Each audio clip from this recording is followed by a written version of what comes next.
Salut les snipers, j'espère que vous allez bien. On se retrouve dans cette nouvelle vidéo qui est un peu complotiste. Dans cette vidéo, on va parler de quelque chose qui est très important, le gold. On va voir si vraiment les États, les gouvernements sont honnêtes par rapport aux manipulations du marché. Tout le monde sait dans le secteur, dans l'industrie, ça fait longtemps que je suis là, ça fait 10 piges que je suis là, mais tout le monde sait que les market makers manipulent les prix du marché sur les métaux précieux, notamment sur l'or, sur l'argent et sur le pétrole. Dans cette vidéo, on va voir si c'est simplement des fausses rumeurs, si c'est vrai et si je peux le démontrer. Spoiler, je peux le démontrer. Je vais vous montrer les théories, les preuves, etc. Je vais vous montrer un peu, je vais vous donner les lunettes pour voir parce que bon, vous êtes là, on comprend pas. Pourtant, c'est très simple et je vais vous montrer surtout que les gouvernements et les États font ce qu'ils veulent avec l'argent et surtout, je vais vous donner des solutions pour tout simplement pas vous faire avoir, pas vous faire carotte. Pourquoi les États, les gouvernements manipuleraient-ils l'or? Tout simplement parce que l'or est une valeur refuge, c'est-à-dire que l'or est la monnaie de Dieu.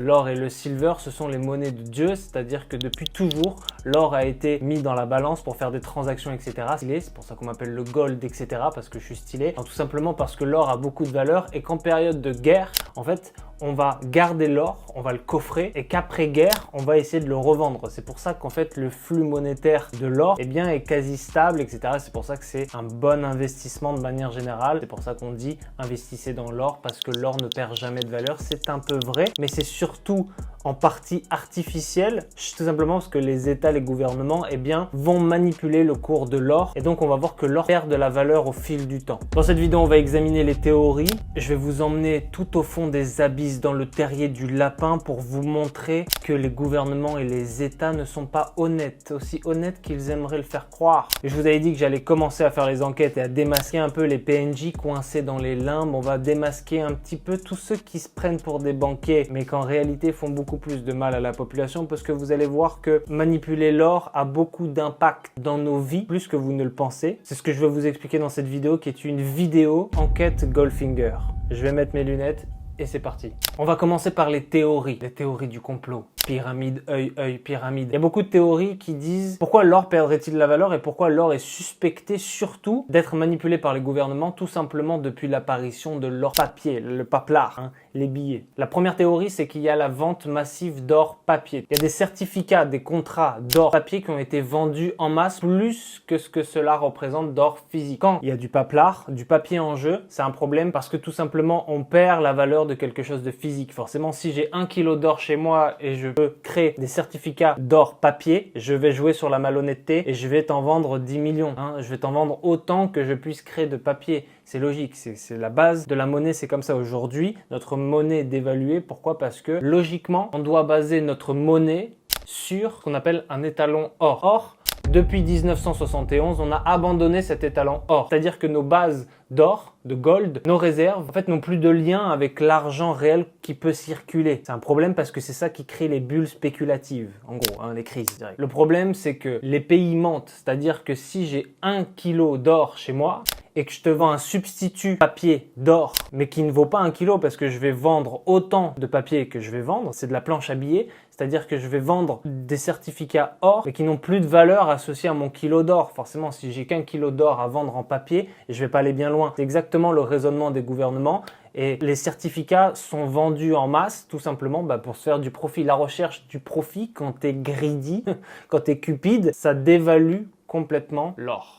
Le problème, c'est quoi? Le problème, c'est qu'il y a une illusion de surabondance. Tu penses que t'es blindé, en fait, t'as ça dans les poches. Et c'est un problème parce que ça crée une crise financière, une bulle financière qui emmène à la crise directement. C'est comme ça que se créent les bulles. C'est-à-dire qu'on vend plus de papier, il y a beaucoup plus de paplard qui circulent qu'il y a en réalité d'argent. C'est pour ça que quand tu vas à la banque, tu veux commencer à retirer tes 1500 balles, ils vont te dire nous on rigolait, Nous, c'était juste des numéros sur ton compte en banque, Toi, tu dis non, mais moi, je veux mon papier, c'est mon argent. Tu dis écoute, tu peux faire ce que tu veux avec ton argent digital.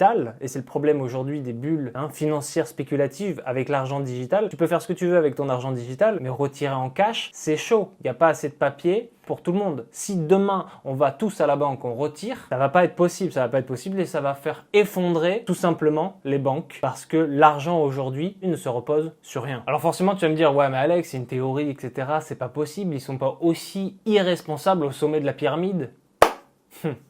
bonne nouvelle. Il y a eu plusieurs enquêtes, hein, c'est pas que des théories, je peux l'avancer, je peux le prouver. Il y a plusieurs enquêtes qui ont été faites, notamment auprès des grandes banques, les banques qui gèrent les choses, hein, les JP Morgan, les Chase, etc. Il y a eu des scandales comme la manipulation du Libor, et c'est des accusations qui ont été faites contre JP Morgan qui ont dû payer une amende pour manipulation de l'or sur les marchés financiers. Alors pourquoi les banques elles font ça? Tout simplement parce que vu que ce sont dites des whales, des baleines, hein, des institutions, elles peuvent modifier le cours de l'or tout simplement en achetant des volumes. Ça veut dire que boum, elles ont des volumes d'1 milliard, le cours du prix, boum, ils pumpent artificiellement. Donc elles peuvent faire absolument ce qu'elles veulent, c'est pour ça qu'on appelle du market makers. Pourquoi? Parce qu'elles ont les levées directement. En tant que particulier, toi et moi, même avec des lots de 15, peut-être pas individuellement, mais individuellement, il n'y a rien qui va pouvoir modifier, pumper artificiellement l'or. Or, les grandes banques comme JP Morgan peuvent modifier significativement le cours du marché. Il y a eu plusieurs amendes et je reviendrai là-dessus. Et cette illusion de surabondance, elle est aussi vérifiée, confirmée, parce que la Russie et la Chine, qui sont très opaques sur ce qu'elles ont, on sait que la Russie a beaucoup de réserves d'or et la Chine également. Elles transmettent rien comme information, mais on sait qu'il y a peut-être une accumulation secrète de réserves d'or qui crée cette illusion de surabondance. Ils accumulent de grandes quantités d'or et donc ça fait modifier le cours du marché ou ça ne le fait pas modifier parce qu'on ne sait pas justement. Et donc ça, il y a une illusion de surabondance. Peut-être qu'on est complètement au-dessus du prix du marché, peut-être qu'on ne l'est pas du tout. Il n'y a pas moyen de savoir et c'est en aucun cas dans l'intérêt de la Chine et de la Russie de dire aux États-Unis qui sont leurs ennemis économiques, de dire hey, en fait moi j'ai tant de côté, etc. Bah non, forcément plus t'es opaque, mieux c'est. Donc le cours de l'or est peut-être abusé. Enfin, sur cette illusion de surabondance, pour terminer, il y a eu l'enquête de la CFTC qui a enquêté, qui a fait beaucoup d'enquêtes et qui a donné des amendes après sur les grandes banques et qui a enquêté sur les manipulations du prix du marché sur l'or, qui a souligné la possibilité, on parle au conditionnel, de manipulation sur l'or du marché, sur l'or et sur l'argent plus précisément, mais qui n'a pas fait de conclusion définitive. Forcément, la CFTC ne va pas commencer à mettre dans le pétrin la société économique, sachant qu'il y a des institutions qui mettent les mains dans les marchés et qui font absolument ce qu'ils veulent. Si tu joues au basket, c'est à la fois le joueur et l'arbitre, forcément, eh bien tu vas faire en sorte de gagner le match. Alors j'avance des théories, tu vas me dire Alex, c'est sympa. Le vrai sniper a toujours des preuves de ce qu'il annonce. Il y a eu plusieurs preuves que je vais vous donner. Tout simplement, c'est des anomalies dites de marché. Il y a eu plusieurs événements dans l'histoire. Il y en a eu beaucoup, mais je vais vous donner 3 gros événements où il y a eu des anomalies de marché. Par exemple, en période de crash, il y a eu des chutes soudaines de l'or qui se sont passées. On appelle ça des anomalies de marché, mais on sait très bien que c'est des manipulations. Quand tout le monde dort, boum, le prix il monte. En septembre 2008, donc pendant la crise des subprimes, je vous invite à regarder Big Short 2-3 fois si vous l'avez pas compris parce que c'est vraiment très intéressant par rapport à ce que j'explique, par rapport à la création d'une bulle financière, etc. Il y a le prix de l'or qui s'est cassé la tête. L'or, il est passé de 900 $ à 700 $ l'once en quelques semaines. C'est pas possible, ça n'arrive pas. Et en vrai, est-ce que c'est les banques qui ont liquidé leurs actifs? Est-ce qu'il s'est passé des choses dans coulisses? La crise de 2008 des subprimes, déjà, c'était pas tout propre. Ensuite, il y a eu le Covid-19 en 2020. En mars 2020, le prix de l'or est tombé de 1700 $ à environ 1450 $ l'once en quelques jours avant de monter à 2000 $ en août. Qu'est-ce qui se passe? Il joue de la flûte, etc. L'or, il a décidé de faire une partie de karting. On ne sait pas trop ce qui s'est passé, mais on sait que pendant de gros événements majeurs comme cela, en mars 2020, c'était le début de la pandémie, boum, l'or, il fait des choses. Alors, ça peut être le sentiment économique, ça peut être la psychologie des investisseurs, mais quand il y a un tel événement comme ça, l'or, bizarrement, il y a des manipulations de marché. Dernier exemple, des preuves qui nous montrent qu'il y a beaucoup de manipulations de marché parce que l'or est censé être stable et là, il y a des pump and dump. Généralement, ça chute, c'est pas normal, c'est ce qu'on appelle des anomalies. La crise de la dette souveraine en 2012, parce qu'en septembre 2011, l'or a atteint 1900 $ l'once et ensuite il s'est effondré semaine après semaine. Donc on a fait les théories, on a fait les preuves et maintenant tu vas me dire mais Alex, ça ne tient pas debout. Les gens qui nous gouvernent ne sont pas des crocodiles ou des têtes de serpents. Non, ils sont absolument conscients de ce qu'ils font et ce sont des gens raisonnables. PNJ coincé sous le dôme, PNJ est en train de manger de la boue dans les limbes. Tu t'es perdu en route. Parce que c'est pas moi qui le dis, il y a eu plusieurs preuves de manipulation de marché, surtout il y a eu des conséquences. Donc, il y a eu une amende de 920 millions de $ pour JP Morgan pour manipulation des métaux précieux, de l'argent et de l'or. Ça fait une petite amende, c'est pas un PV qui est mis directement sur l'essuie-glace. Là, on parle de vrais sous. Donc, s'il y a eu amende, il y a eu manipulation forcément. Il y a des experts qui ont accusé le coup, la CFTC, hein, c'est des grosses enquêtes, des investigations, qui ont remarqué qu'il y a eu beaucoup de spoofing. En fait, le spoofing, ce sont des ordres fictifs, tout simplement. Ça veut dire qu'on va investir dans des actifs et on va en fait créer un volume artificiel d'ordre pour faire gonfler le prix artificiellement, mais en fait, ça n'existe pas. Ils n'existent pas, ces ordres. Ils spoofent, quoi. Ça se dit pas, mais il y a du spoofing. Ça veut dire que, donc en fait, ça va gonfler artificiellement le prix et ensuite, ils vont vendre à découvert. Donc là, ils encaissent parce que forcément, s'ils créent quelque chose qui n'existe pas, et eux, derrière, ils savent qu'en vendant ces titres qui n'existent pas, ils vont pouvoir vendre. Donc voilà, hein, c'est facile. Tu joues de la flûte à bec, là, tu fais du violon, etc. Tu fais des 3 points avec des ballons qui n'existent pas.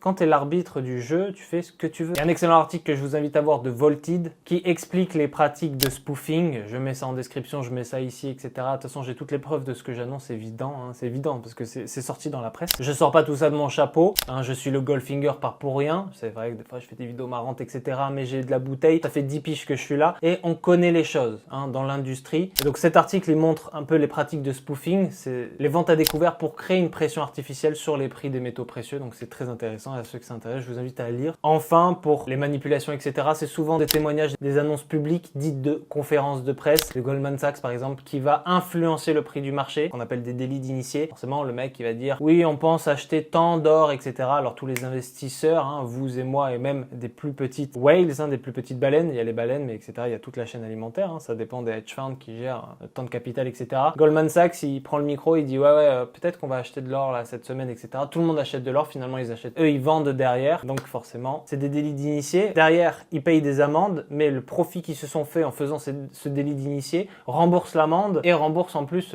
ils font du bénéfice pur. Donc, enfin, le témoignage d'experts qu'on attendait tous quand on s'est mis à enquêter sur ce problème-là, c'est Peter Zollner, en fait, le chef du département bancaire de la BRI, en fait, qui a commencé à montrer des preuves de spoofing, mais aussi des swaps sur hors devise qui prouvaient que les grandes banques font véritablement de la manipulation sur les marchés financiers. Vous vous en doutez si vous êtes de ce milieu. Si vous n'êtes pas de ce milieu, vous vous dites mais attends, les gars, ils sont irresponsables. Les gars, en plus d'être irresponsables, en fait, ils font ce qu'ils veulent avec le marché. Alors, est-ce qu'on peut faire toujours du bif sur l'or ou pas? Bien sûr que oui, à petit niveau, évidemment. Les marchés sont de plus en plus régulés ou pas, mais ils sont de plus en plus encadrés et pour faire beaucoup d'argent à notre niveau, parce que là on parle de centaines de millions de dollars, voire des milliards. Nous, à notre niveau, si tu veux faire 10K par jour par exemple, c'est aisément facile d'en faire, évidemment. Il ne faut pas tout confondre, mais c'est sûr qu'à l'annonce de grands événements, il faut bien regarder le prix de l'or parce que tout est manipulation, etc. Alors ça a quoi comme conséquence pour les investisseurs comme vous et moi? Eh bien, c'est tout simplement qu'à la fin, beaucoup vont perdre confiance dans l'or. Ça veut dire que ça a des conséquences de perte et surtout de valeur. C'est-à-dire que la valeur refuge dans les années 50, ok, on avait de l'or physique, etc. Mais à l'arrivée de l'ère digitale avec les investisseurs, avec ci, avec ça, avec toute cette ère digitale, eh bien, on va perdre de l'intérêt pour l'or et aujourd'hui, qu'on se le dise, on préfère investir dans les cryptos. Pourquoi? Parce qu'on sait que c'est pas moins régulé, mais on sait que c'est moins manipulé. Ça dépend quel crypto, évidemment, parce que le Bitcoin reste un petit peu manipulé parce que forcément, les banques s'intéressent aux crypto-monnaies et il y a aussi certaines cryptos de niche, hein, qui peuvent faire des délits d'initié aussi. Il y a plein de cas. Peut-être ça fera l'occasion d'une autre vidéo. Je peux tout vous expliquer si vous voulez. Vous avez juste à écrire en commentaire, Alex, s'il te plaît, donne-nous les lunettes pour voir.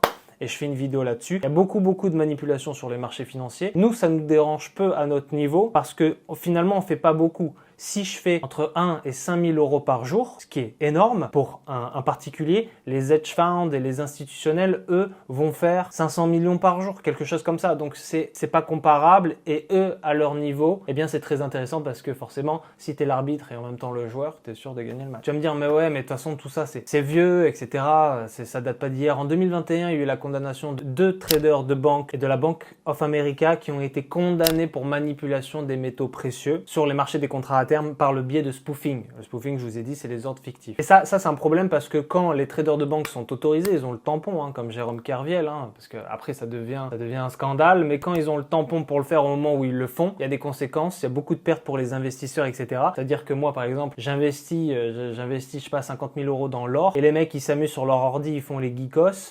boum, ça explose ou même le marché s'écroule tout simplement, eh bien moi je perds tout mon argent. Donc ça veut dire que moi dans l'histoire je suis un dommage collatéral. C'est pour ça que la conséquence des manipulations de l'or emmène beaucoup d'investisseurs à partir sur des crypto-monnaies, etc., sur d'autres obligations, sur d'autres actifs. Mais l'or reste quand même une valeur sûre de manière générale. Il faut viser le très très long terme. C'est Kiyosaki qui disait qu'il préférait investir dans l'or, dans l'argent, dans le pétrole, des choses qu'il peut voir, qui peut toucher des choses physiques. Je suis de son avis.